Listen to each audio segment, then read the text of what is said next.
This is the noon news from Montana's news leader.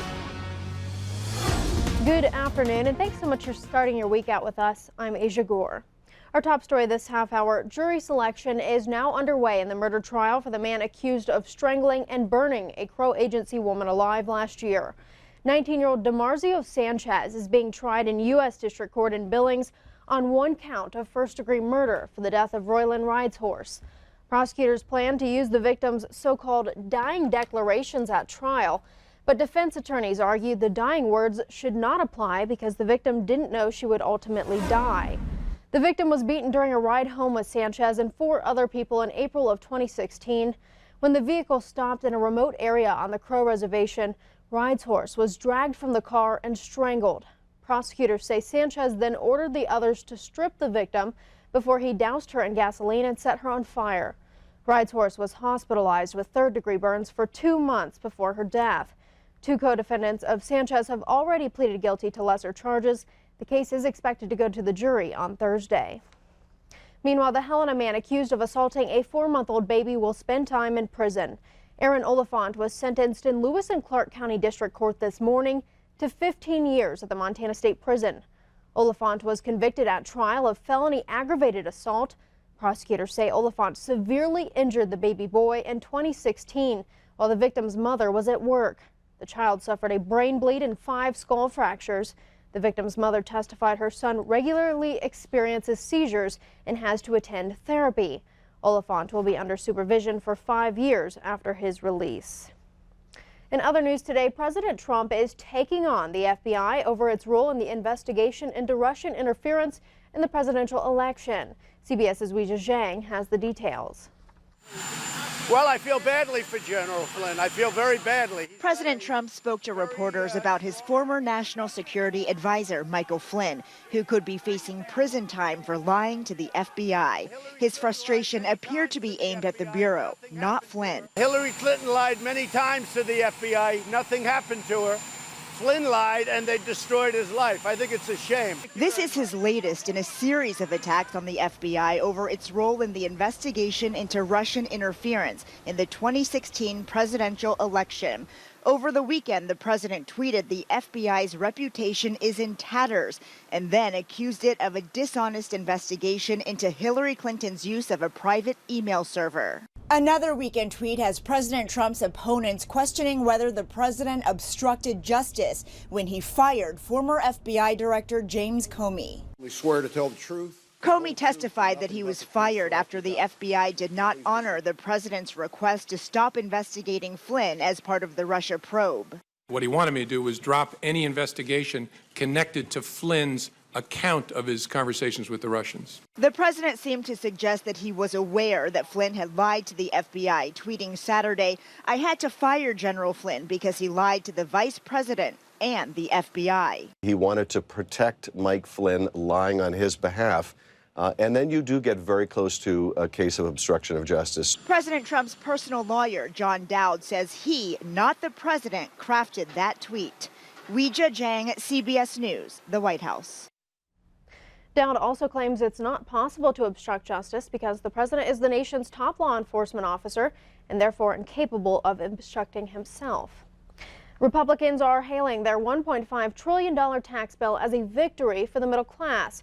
But Democrats say the only good thing about the bill is that it's not law yet. The bill cuts the corporate tax rate from 35% to 20%. Individuals and families would get a temporary tax cut. On average, a family of 4 earning $75,000 would see its $2,200 benefit disappear by 2025.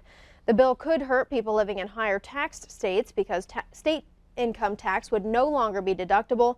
The Senate legislation also kills Obamacare's individual mandate. Senator Bob Corker of Tennessee was the lone Republican to vote against the bill. Now the Senate and House bills need to be combined. President Trump is expected to receive the final plan by Christmas. One man remains hospitalized today after a shooting in Superior this weekend. The Mineral County Sheriff's Office responded to reports that a man had been shot. The victim was transported to the hospital in need of surgery. The Sheriff's Office, along with the Montana Department of Justice, is in initial stages of the investigation. At last word, no suspect was in custody.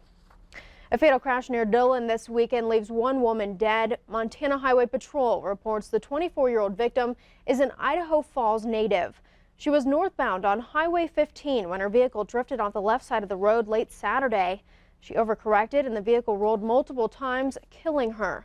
Officials say the woman was wearing a seatbelt. MHP does say, though, drugs and speed are suspected factors in the crash. We turn now to the weather scene with Ed McIntosh, and we have a sight to behold. That's right. We get into tonight and the possibility of northern lights, always very popular across our region as we have a strong solar storm that'll start to move into the region. This is about a moderate storm, but it's usually pretty good around Montana, even into portions of northern Wyoming. Occasionally we can see the northern lights from this. Here's where the latest forecast map is as far as seeing the northern lights. What it's not taking into account, as you can see, that most of Montana, at least it's possible, with northeastern Montana being under the probable category, is that we still have some clouds and we still have some snow showers around during the day today. We'll talk about that and the outlook as we get later into the week when we come back with the forecast. Thanks, Ed. It's well known suicide is a widespread problem in Montana, and now a group of young adults in Cascade County want to put intervention in everyone's hands. The free Let's Talk app is the result of a partnership between Alliance for Youth and 2 DECA students from Belt. The app provides resources, information, and connections, offering videos about mental disorders, explaining suicide warning signs, and listing designated safe places to go in Great Falls to talk. Alliance for Youth conducted a survey and recently found 3 out of every 10 high school students in the county experiences sadness or depression multiple days a week. The organization calculated that 22 kids are affected by a mental health issue, and many of them are overlooked. The stigma behind it makes people believe that there's something wrong with them or they're weak, instead of it's okay, I have an illness and there's things I can do about it.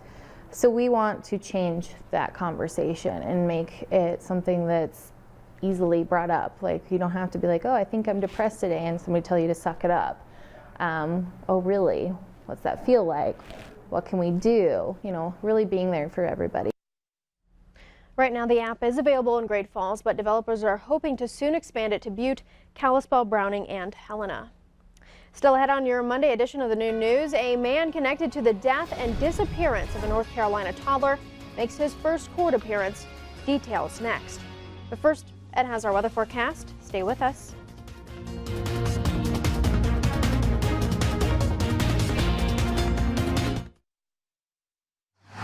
You're watching MTN News with Aja Goare, Storm Tracker weather with Ed McIntosh, and farm and ranch news from the Northern Egg Network. This is the